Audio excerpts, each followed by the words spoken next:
We'll start off with the business day. Let's take a look and see what they're leading with. Anglo's bold copper play. That's what they are leading with this morning.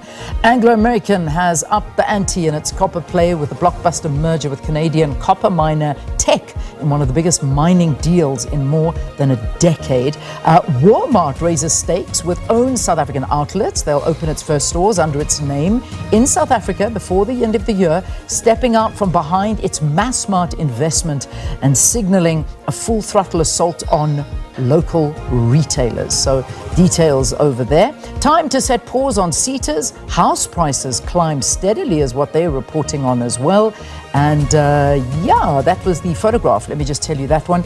A demonstrator carries a weapon from the police during that protest, the ones that we spoke about in Nepal on Tuesday over Monday's killing of 19 people during anti-corruption protests.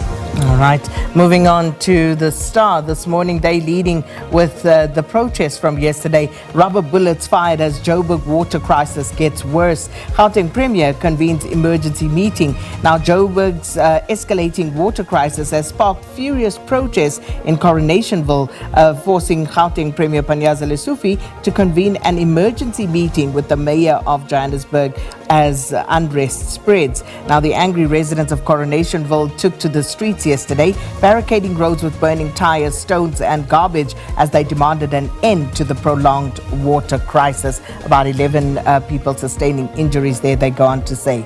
Also, Gauteng blamed as food parcel centralization leaves family hungry.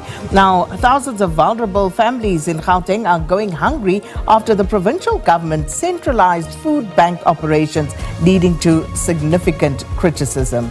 And I gave him 50 rand, Ekurhuleni traffic officer in hot soup for demanding and receiving tax. Now, a Gauteng motorist alleges that he was extorted by an Ekurhuleni traffic officer who demanded a bribe along a public road. The victim spoke to IOL on condition of anonymity, claims the officer demanded tax to let him go after a questionable inspection of his vehicle engine, with the entire incident reportedly captured on video.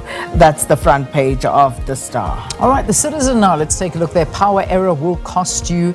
The National Energy Regulator reveals to Parliament that a clerical error made in calculations on Eskom generation assets will cost billions, meaning consumers will be forced to pay for the ineptitude of state officials. The DA says starting with a 8.76 electricity tariff hike for 2026 to 2027, up from 5.36%. My apologies, I also read the wrong page of the Business Day. I was reading yesterday's one, but that one, you had it on your screen, the right one.